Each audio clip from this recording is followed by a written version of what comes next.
barulah setelah itu matahari terbit dari arah barat. Nah, kata Allah, kata Rasulullah, saat malam panjang itu, itulah ibadah yang terakhir manusia di muka bumi. Kenapa? Besoknya seluruh Al-Quran Allah sudah hilangkan di muka bumi. Seluruh Al-Quran. Orang ingin melihat Al-Quran, dicari, tinggal lembaran-lembaran putih saja lagi, tidak ada tulisan. Orang-orang yang hafal Al-Quran 30 juz akan hilang seluruh hafalannya. Orang yang hafal Al-Fatihah dan Qul Huwallahu Ahad sekalipun akan hilang seluruh hafalannya dari kerongkongannya. Tidak ada lagi ibadah, tidak ada lagi amalan kecuali di hati mereka iman Allah, Allah, Allah. Setelah itu tidak ada lagi. Kaum muslimin, Rasul mengatakan matahari itu terbitnya hanya setengah hari saja, lalu tenggelam balik di tempat dia terbit tadi, yaitu sebelah barat, dan besoknya dia terbit sebelah timur seperti biasa. Tapi Allah munculkan tanda kiamat yang nomor 6. Tanda besar kiamat nomor 6, yaitu seperti dalam surat Al-Anbiya, keluarnya binatang raksasa dari dalam perut bumi sebanyak 3 kali kemunculan di tempat-tempat yang berbeda-beda. Binatang ini Allah sebutkan dalam Al-Quran dengan sebutan Dabbatul Ardi, binatang melata dari dalam perut bumi. Binatang ini berbulu tebal dan panjang, kata Rasulullah Sallallahu Alaihi Wasallam, boleh berbicara dengan bahasa manusia. Dan dia membawa tongkat Nabi Musa, cincin Nabi Sulaiman. Tongkat ini akan ditunjuknya kepada orang-orang kafir. Maka orang kafir itu, kata Rasulullah, menghitamlah wajah mereka, menghitamlah seluruh tubuh mereka, bagaikan punggung-punggung kuali yang hangus, hitam. Dan cincin Nabi Sulaiman akan diusapkannya ke wajah orang-orang yang beriman yang masih hidup di bumi pada saat itu. Maka kaum muslimin, orang beriman ini pun menjadi putih, bersih dan bercahaya wajahnya, sehingga benar-benar berbeda antara orang beriman dengan orang kafir.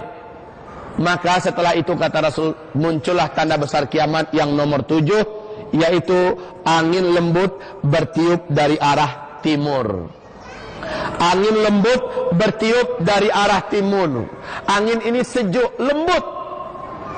Tidak ada satupun orang yang mengenal Allah dan beriman kepada Allah di timur dan di barat, di utara dan di selatan, di seluruh permukaan bumi ini. Apakah dia tinggal dalam perut gua, apakah dia tinggal di gunung, di lembah, di pulau, di gurun Sahara, dimanapun saja ada orang beriman, angin ini akan menjemputnya, angin ini akan menyentuhnya, dan dia pun meninggal di situ.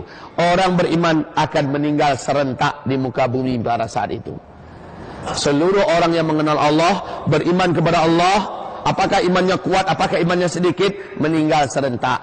Seolah-olah binatang tadi muncul buat memberi tanda, lalu setelah putih, bersih orang beriman ini, angin itu datang menjemput kepada orang-orang yang sudah diberi tanda, dan meninggallah. Tidak ada lagi tersisa orang beriman.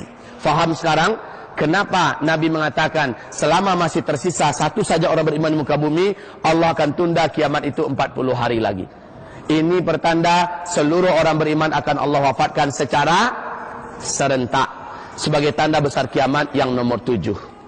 Artinya tanda besar kiamat nomor 8 tidak ada lagi orang beriman akan menyaksikan, yaitu penenggelaman bumi di sebelah timur. Tanda kiamat yang nomor 10, nomor 9, penenggelaman bumi di sebelah barat. Dan tanda kiamat yang ke-10 adalah munculnya api raksasa yang menggiring manusia ke wilayah Syam. Dan situlah nanti kiamat raksasa, kehancuran alam semesta terjadi. Kaum muslimin yang kami muliakan, 7 tanda besar kiamat akan disaksikan oleh orang Islam umat Nabi Muhammad. Kapan itu Pak Kiai? Mungkin 1000 tahun lagi kah? Atau mungkin 100.000 tahun lagi? Ada yang berani mengatakan demikian? Yuk kita dengarkan sebentar hadis-hadis Nabi Muhammad SAW yang menyebutkan tentang umur umat Islam, ketika aku diutus oleh Allah sebagai Nabi dan Rasul, sampai wafatnya orang Islam di muka bumi ini secara serentak, Allah memberikan rentang waktu yang disediakan oleh Allah untuk umat Islam lebih dari 1400 tahun, kata Rasulullah, tapi tidak sampai 1500 tahun hitungan Hijriyah. Saya ulangi, dalam hadis-hadis yang sangat banyak, mulai dari Nabi diutus sebagai Nabi dan Rasul sampai wafatnya seluruh orang Islam serentak di muka bumi ini, ada umur umat Islam yang telah Allah bataskan, yaitu lebih 1400 tahun. Hitungan Hijriyah tidak sampai 1500 tahun. Allahumma sholli ala Muhammad. Masya Allah, kita sudah 1400 tahun berapa sekarang? Hitungan Hijriyah. Tahun Hijriyah kita sudah berapa sekarang kaum muslimin? 1435. 1435 Hijriyah. Rasul mengatakan umur umat Islam lebih 1400 tahun dan tidak sampai 1500 tahun. Kita sudah 1435 sekarang ini. Ada hadis-hadis yang lain yang penuh dengan hitungan-hitungan matematika. Syekh Ibnu Hajar Al-Asqalani yang terkenal dengan kitab fenomenal beliau, Syarah Sahih Imam Al-Bukhari, yaitu judul kitabnya Fathul Bari. Beliau adalah pakar dan ahli hadis dunia, yang kitab Fathul Bari menjadi rujukan seluruh ulama-ulama besar dunia sampai hari kiamat. Beliau mengumpulkan hadis-hadis Nabi ini di dalam kitab Umur Umat Islam beliau di Syarah Fathul Bari, dan juga dalam kitab Al-Ijarah jilid yang keempat naskah asli Arab halaman 570-an di kitab Al-Ijarah. Juga lihat di Kitabul Fitan tentang umur umat Islam. Apa komentar Syekh Ibnu Hajar Al-Asqalani? Lebih dan kurang, mungkin lebih sedikit, mungkin kurang sedikit, umur umat Islam sejak Nabi diutus sebagai Nabi dan Rasul berakhir dengan wafatnya seluruh orang Islam di dunia, lebih dan kurang, boleh jadi lebih sedikit, boleh jadi juga kurang sedikit, adalah 1476 tahun saja. Lebih dan kurang sedikit. Imam As-Suyuti mengatakan, kalau menurut hitungan saya dari hadis-hadis Nabi, 1477 tahun saja. Beda setahun saja. Syekh Ibnu Rajab Al-Hambali mengatakan, yang paling aman pokoknya, katanya, main pokoknya dia, pokoknya lebih 1400 tahun, yang pasti tidak sampai 1500 tahun. Nah kaum muslimin, yuk kita coba menghitung dengan hitungan Syekh Ibnu Hajar Al-Asqalani. Beliau mengatakan umur umat Islam ini lebih dan kurang 1476. Sekarang kita berapa Pak? 1435. Silakan dikurang-kurangi. Berapa sisa yang di depan kita lagi? 41 tahun saja lagi.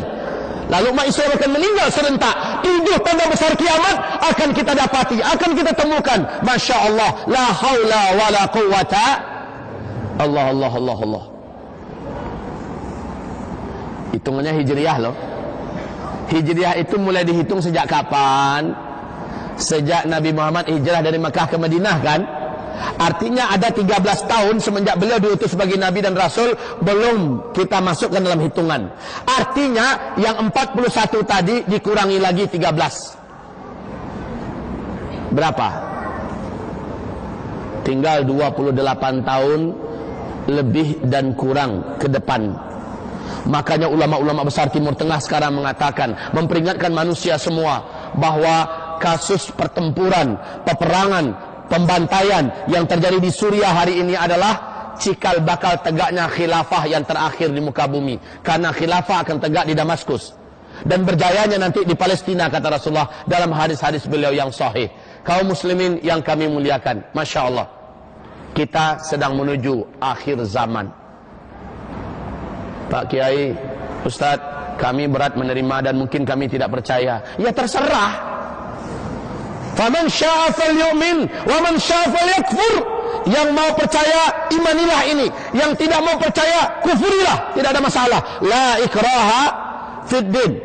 Seorang hamba Allah Zulkifli Muhammad Ali, entah apa alasan dan bagaimana caranya, Allah takdirkan pada malam tanggal 31 Februari di Bintulu, Allah datangkan ke masjid Darul Hidayah, berbicara di hadapan hamba-hambanya, menceritakan dengan secara jelas dan terang hadis-hadis Rasulullah, ayat-ayat Allah, tanda-tanda alam tentang dekatnya kiamat. Ternyata ada yang tidak percaya, terserah.